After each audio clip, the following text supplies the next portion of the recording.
क्या होगा अगर वही तकनीक जो हमारे जीवन को आसान बनाती है हमारी निजता और सुरक्षा को खतरे में डाल दे।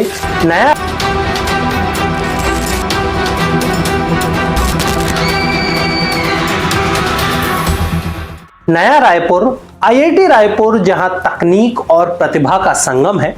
अक्टूबर 2025 की शुरुआत में कुछ छात्राओं ने महसूस किया कि उनकी तस्वीरें ऑनलाइन किसी अज्ञात स्रोत से अवैध रूप से बदलकर फैलाई जा रही हैं। यह केवल एक व्यक्तिगत चिंता नहीं थी, यह एक डिजिटल संकट की शुरुआत थी।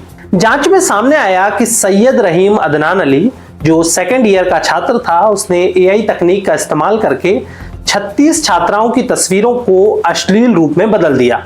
उसके पास 1000 से अधिक मॉर्फ की गई तस्वीरें थीं, जो लैपटॉप, मोबाइल और पेन ड्राइव में संग्रहित थीं।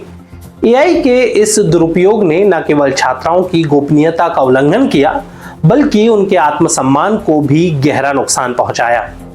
आईआईटी रायपुर ने तुरंत कदम उठाए, आंतरिक जांच शुरू की गई, आरोपी को निलंबित किया गया और पुलिस को सूचित किया गया। 9 अक्टूबर तक अदनान को आईपीसी और आईटी एक्ट की धाराओं के तहत गिरफ्तार किया गया। यह घटना केवल एक कैंपस विवाद नहीं रही, बल्कि यह राष्ट्रीय स्तर पर डिजिटल नैतिकता, गोपनीयता और तकनीकी जोखिमों पर बहस का विषय बन गई। जब सच की परतें खुलती हैं तो असली डर और दर्द सामने आता है। शुरुआत में कुछ केवल फुसफुसाहटें थीं, पर जल्दी ही छात्राओं की शिकायतें एक गंभीर मामले में बदल गईं। 6 अक्टूबर 2025 को छात्रों ने अपनी तस्वीरों के अनैतिक रूपांतरण की जानकारी दी। आंतरिक जांच समिति ने पाया कि कुल 36 छात्राओं की तस्वीरों को बदला गया था और 1000 से अधिक मॉर्फ की गई फाइलें थी। जांच में यह सामने आया कि आरोपी ने एआई तकनीक का इस्तेमाल करके छात्राओं की पहचान और तस्वीरों को बदल दिया था। उसने सॉफ्टवेयर की मदद से तस्वीरों को वास्तविक दिखने लायक बनाया। यह केवल तकनीक अपराध नहीं था, यह व्यक्तिगत स्वतंत्रता और सम्मान का उल्लंघन था। यह खुलासा मीडिया तक पहुंचा, राष्ट्रीय समाचार चैनलों और प्रमुख अखबारों ने इस घटना को उजागर किया। भारत में एआई तकनीक के दुरुपयोग और छात्रों की सुरक्षा पर बहस तेज हो गई। आरोपी के पीछे छुपा सच कभी उतना खतरनाक नहीं लगता जितना सामने आता है। सैयद रहीम अदनान अली सेकेंड ईयर का छात्र था, जिसने अपनी तकनीक कौशल का इस्तेमाल गलत दिशा में किया। वह एक सामान्य छात्र दिखाई देता था, लेकिन उसकी डिजिटल गतिविधियां कुछ और ही संकेत दे रही थी। उसने एआई आधारित इमेज मॉर्फिंग टूल्स का इस्तेमाल कर अपने साथ पढ़ने वाली छात्राओं की तस्वीरों को अश्लील रूप में बदल दिया। अदनान के लैपटॉप और मोबाइल से 1000 से अधिक मॉर्फ की गई फाइलें बरामद हुई। जांच में यह भी सामने आया कि उसने सोशल मीडिया प्लेटफॉर्म से छात्राओं की तस्वीरें ली थी। इसके साथ यह भी स्पष्ट हुआ कि वह तकनीक आधारित जानकारी का गलत उपयोग करके संवेदनशील डेटा के दुरुपयोग में सक्षम था। यह दिखाता है कि एआई तकनीक केवल रचनात्मक उद्देश्य के लिए नहीं, बल्कि गलत कार्यों के लिए भी इस्तेमाल हो सकती है। आरोपी की मानसिकता, तकनीकी समझ और डिजिटल नैतिकता की कमी ने इस गंभीर अपराध को जन्म दिया है। तकनीक आगे बढ़ रही है, पर क्या कानून उसके साथ चल पा रहे हैं?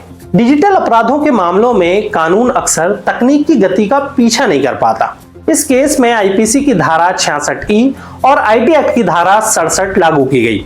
धारा 66E निजी तस्वीरों के दुरुपयोग को रोकने के लिए है, जबकि 67 अश्लील सामग्री के प्रसार को नियंत्रित करती है। अदनान पर यह धाराएं लगाई गई क्योंकि उसने छात्राओं की तस्वीरों को अश्लील रूप में बदलकर डिजिटल माध्यम में संग्रहित किया था। अदालत ने ऐसे डिजिटल अपराधों के गंभीर परिणामों पर भी बल दिया।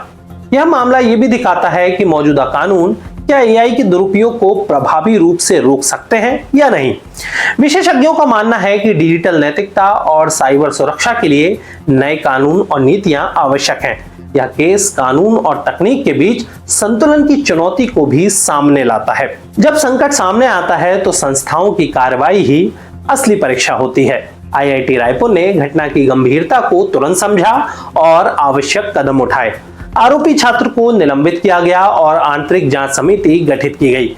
समिति ने लैपटॉप, मोबाइल और डिजिटल डेटा की गहन जांच की और यह सुनिश्चित किया कि छात्राओं की गोपनीयता और सुरक्षा प्राथमिकता बने। संस्थान ने पुलिस और अन्य जांच एजेंसियों के साथ पूरा सहयोग किया।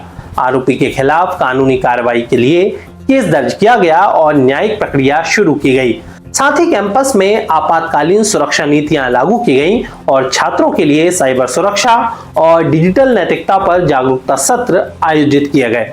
संस्थान की प्रतिक्रिया केवल तत्काल कार्रवाई तक सीमित नहीं रही। उन्होंने भविष्य में ऐसी घटनाओं को रोकने के लिए दीर्घकालिक नीतियां और प्रक्रियाएं बनाने का निर्णय लिया।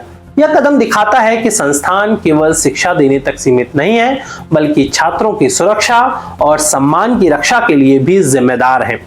हर तस्वीर के पीछे एक व्यक्ति है, एक जीवन, एक कहानी जिसे चोट पहुंची है। इस घटना से सबसे अधिक प्रभावित छात्राएं थीं। उनकी निजी तस्वीरों का अनैतिक उपयोग केवल गोपनीयता का उल्लंघन नहीं था, बल्कि उनके आत्मसम्मान और मानसिक स्वास्थ्य पर भी गहरा असर डाल रहा था। कई छात्राओं ने बताया कि यह घटना उनके अध्ययन, आत्मविश्वास और रोजमर्रा के जीवन में भय और तनाव पैदा कर रही हैं। पीड़ितों के अनुभव बताते हैं कि डिजिटल अपराध केवल तकनीकी समस्या नहीं है, यह मानसिक, भावनात्मक और सामाजिक चुनौती भी है। छात्राओं ने कहा कि संस्थाओं और कानून को अधिक सक्रिय और संवेदनशील होना चाहिए ताकि ऐसे अपराधों से प्रभावी ढंग से निपटा जा सके। यह खंड दिखाता है कि तकनीक के दुरुपयोग का सबसे गहरा असर मानव जीवन पर पड़ता है। उनके संघर्ष और अनुभव समाज को यह समझाते हैं कि डिजिटल सुरक्षा केवल तकनीक का नहीं, बल्कि मानव सम्मान और अधिकारों का मुद्दा है। इनोवेशन कब शोषण में बदल जाता है, यह सवाल अब अनिवार्य हो गया है। एआई और डिजिटल तकनीक ने हमारे जीवन को पूरी तरह बदल दिया है, लेकिन इसके साथ जिम्मेदारी और नैतिकता भी जुड़ी हुई है। इस घटना ने यह साफ कर दिया है कि जब तकनीकी कौशल और नैतिक समझ में संतुलन नहीं होता तो उसके परिणाम बहुत गंभीर हो सकते हैं। विशेषज्ञों का मानना है कि एआई डेवलपर्स, उपयोगकर्ताओं और संस्थाओं तीनों को जिम्मेदारी से काम करना चाहिए। छात्रों को डिजिटल नैतिकता, डेटा सुरक्षा और तकनीक के संभावित दुरुपयोग के बारे में शिक्षित करना बहुत जरूरी है। केवल तकनीकी ज्ञान होना पर्याप्त नहीं है, नैतिकता और जवाबदेही भी उतनी ही आवश्यक है। कभी कभी निर्दोष पोस्ट भी शोषण का जरिया बन जाती हैं। अदनान ने छात्राओं की तस्वीरें सोशल मीडिया प्लेटफॉर्म से लेकर मॉर्फ की थीं। अब सवाल उठता है, क्या सोशल मीडिया प्लेटफॉर्म्स वाकई सुरक्षित हैं? भले ही गोपनीयता नियंत्रण जैसे प्राइवेसी सेटिंग्स और सुरक्षा उपाय मौजूद हों, लेकिन अगर उपयोगकर्ता जागरूक नहीं है और प्लेटफॉर्म सख्त नहीं है तो यह सुरक्षा कभी पूरी नहीं हो सकती। साइबर सुरक्षा विशेषज्ञों का कहना है कि प्लेटफॉर्म्स को नियमित निगरानी, डेटा सुरक्षा और उपयोगकर्ताओं की शिक्षा सुनिश्चित करनी चाहिए। सोशल मीडिया केवल सूचना साझा करने का माध्यम नहीं है, बल्कि जिम्मेदारी और सतर्कता का माहौल भी होना चाहिए। जब डिजिटल अपराध का सच सामने आता है तो समाज की प्रतिक्रिया तेज और तीव्र होती है।